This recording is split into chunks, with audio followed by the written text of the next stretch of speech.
স্বাগত আরটিভি সংবাদে।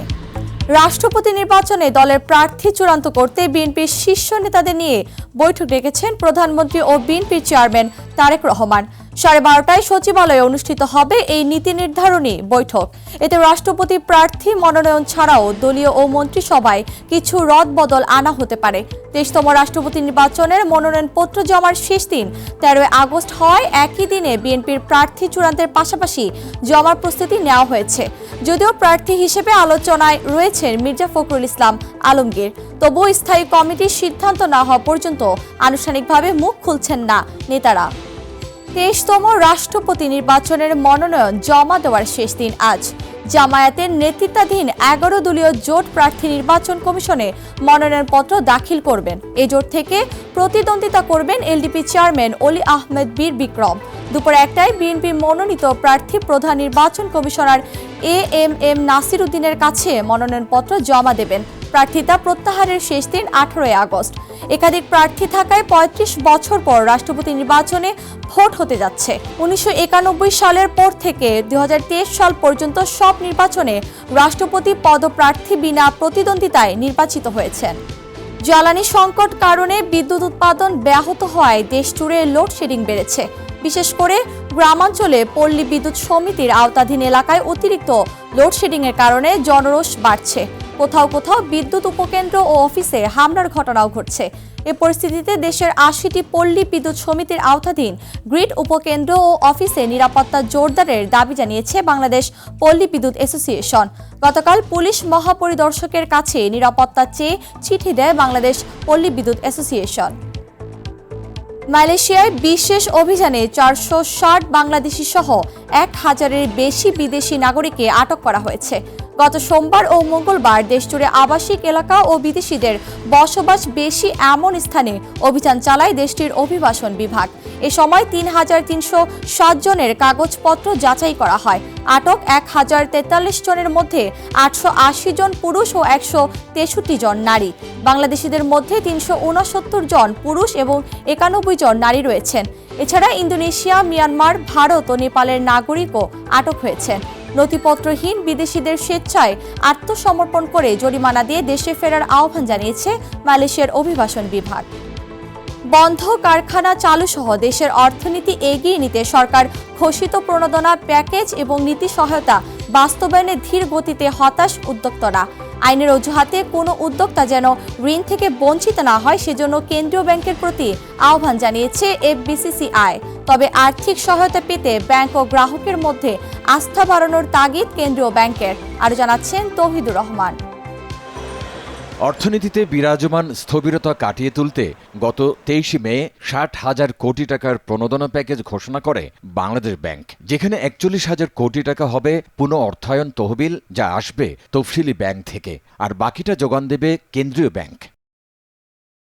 কিন্তু 29 জুলাই এক প্রজ্ঞাপনে প্রণোদনা প্যাকেজ বা অন্য কোনো নীতি সহায়তা পেতে সংশ্লিষ্ট ব্যাংকের বিরুদ্ধে দায়ের করা সব ধরনের মামলা প্রত্যাহারের শর্ত জুড়ে দেয় কেন্দ্রীয় ব্যাংক।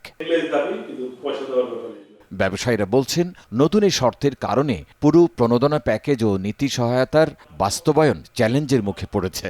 টাকাটা যাতে অপচয় না হয়, টাকাটা যাতে লুটপাট না হয়, সেটিকেও খেয়াল রাখতে হবে। আবার যাতে টাকাটা যাকে আপনি দিতে চাচ্ছেন তার হাতে যেন পৌঁছায়, মানে আইনের বেড়াজালে যেন রাস্তায় কোনো প্রতিবন্ধকতা না হয়। একটা ফ্যাক্টরি 10 বছর চলতেছে, 15 বছর চলতেছে, 20 বছর চলতেছে। এখন আপনি তাকে সহযোগিতা করার হাত বাড়াইছেন। হাত বাড়ায় যদি আপনি আবার তাকে বলেন যে তোমার ওই জায়গা জমি দেওয়া আছে লোনে, এখন এই জামানত তোমাকে আরও জায়গা জমি দিতে হবে, আরও করতে হবে, তাহলে আমরা তোমাকে লোন দেবো, নাহলে দেবো না। তাহলে তো আর এর কাজ হলো না, তাহলে আপনার উদ্দেশ্যটাই বৃথা। প্যাকেজ বাস্তবায়নে ব্যাংক ও গ্রাহকের সমঝোতার তাগিদ দিয়েছেন বাংলাদেশ ব্যাংকের মুখপাত্র। যখন একজন গ্রাহক তার ব্যাংক অথবা কেন্দ্রীয় ব্যাংকের বিরুদ্ধে মামলা দায়ের করেন, তখন এটা সহজে প্রতীয়মান হয় যে তাদের মধ্যে সম্পর্কটা মধুর না। অতএব মধুর সম্পর্ক ছাড়া স্মুথলি ব্যবসা কর্মকাণ্ড পরিচালনা করবেন, সেটা গ্রহণযোগ্য না। আমরা এই জন্যই বলেছি, আগে আপনার সাথে আমাদের সম্পর্কটা স্থিতিশীল হোক, স্বাভাবিক হোক, তারপর আপনি আমাদের কাছে নীতিগত সহায়তার জন্য বা আর্থিক সহায়তার জন্য আবেদন করবেন। এদিকে দ্রুত সময়ে প্রণোদনা প্যাকেজ বাস্তবায়নের মাধ্যমে এগিয়ে যাবে বলে আশা সোনালী ব্যাংকের প্রধান নির্বাহীর।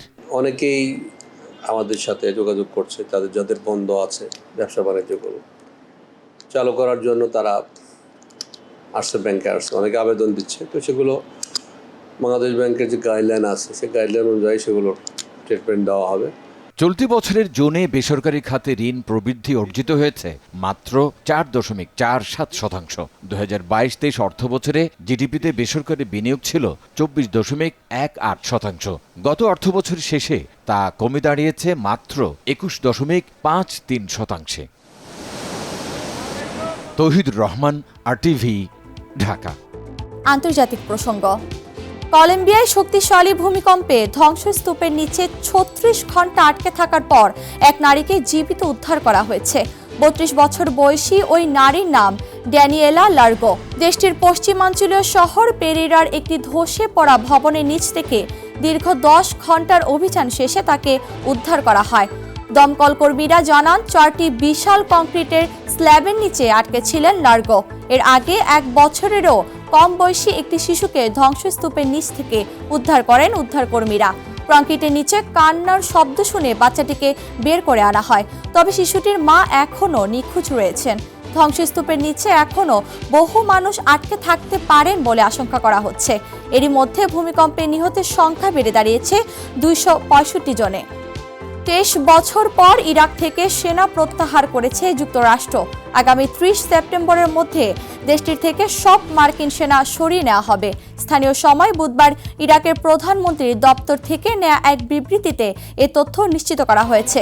বিবৃতিতে বলা হয়, ইরাকে আইএস বিরোধী বৈশ্বিক জোটের অভিযান শেষ হওয়ায় এই পদক্ষেপ নেওয়া হচ্ছে। মার্কিন সেন্টকমের কমান্ডার জেনারেল ব্র্যান্ড কুপারের সঙ্গে ইরাকি প্রধানমন্ত্রী আলী আল জাইদির বৈঠকের ভিত্তিতেই সেনা প্রত্যাহারের এই সময়সীমা নির্ধারণ করা হয়েছে। গত জুলাইয়ের মাঝামাঝি ওয়াশিংটন সফরে গিয়েছিলেন ইরাকের প্রধানমন্ত্রী। সেই সফরে ব্র্যান্ড কুপারের সঙ্গে বৈঠক হয় তার। 2003 সালে ইরাকের সাবেক প্রেসিডেন্ট সাদ্দাম হোসেনকে উৎখাত করতে দেশটিতে অভিযান শুরু করেছিল মার্কিন বাহিনী।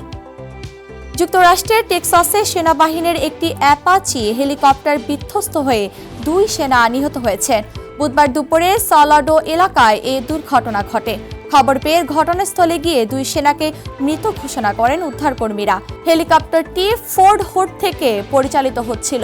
সলাডোর একটি মাঠে বিধ্বস্ত হওয়ার পর হেলিকপ্টারটিতে আগুন ধরে যায়।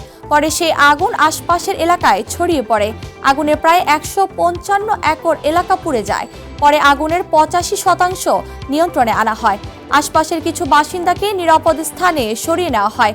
দুর্ঘটনায় কোনো স্থাপনার ক্ষতি বা অন্য কারো হতাহতের খবর পাওয়া যায়নি। নিহত 2 সেনার পরিচয় পরিবারকে জানানোর পর প্রকাশ করা হবে। এর মধ্যে দুর্ঘটনার কারণ জানতে তদন্ত শুরু করেছে সেনাবাহিনী। খেলার খবর। 2 ম্যাচ সিরিজের প্রথম টেস্টে অস্ট্রেলিয়ার বিপক্ষে টস হেরে বল করছে বাংলাদেশ। ডারউইনের মারারা স্টেডিয়ামে শুরুতেই অজি বেটারদের চেপে ধরে টাইগাররা। 12 ও 14তম ওভারে দুর্দান্ত বোলিংয়ে জ্যাক ওয়েদার্ড ও ট্রাভিস হেডকে ফেরান হাসান মাহমুদ। 17তম ওভারে স্মিথের ক্যাচ তালুবন্দি করতে পারেনি তানজিদ তামিম। তারপরই ইবাদত হোসেনের বলে শান্তকে ক্যাচ দিয়ে মাত্র 1 রানে বিদায় নেন মার্নুস লাবুশেন। এরপর 22তম ওভারের শেষ বলে তাসকিন ক্যামেরন গ্রিনকে ফেরালে 74 রানে 4 উইকেট নিয়ে লাঞ্চের বিরতিতে বাংলাদেশ। ওয়েফা সুপার কাপের ফাইনালে অ্যাস্টন ভিলাকে 2-1 গোলে হারিয়ে টানা দ্বিতীয়বারের মতো শিরোপা জিতেছে Paris Saint Germain. Red Bull এরিনায় ম্যাচের শুরু থেকে আক্রমণাত্মক খেলতে থাকে 2 দল। 20 মিনিটে খবিজা কভার্সখেলিয়ার গোলে লিড নেয় পিএসজি। 45 মিনিটে ব্রায়ান মাজ্জো বল জালে জড়ালে সমতায় ফেরে অ্যাস্টন ভিলা। এরপর 61 মিনিটে উসমান দেমবেলের পাশ থেকে বল জালে জড়ান দেজির দুয়ে। এরপর আর কোনো গোল না হলে 2-1 গোলের জয় নিয়ে মাঠ ছাড়ে লুইস এনরিকের শিষ্যরা। RTV সংবাদ এ পর্যন্তই। ধন্যবাদ সবাইকে।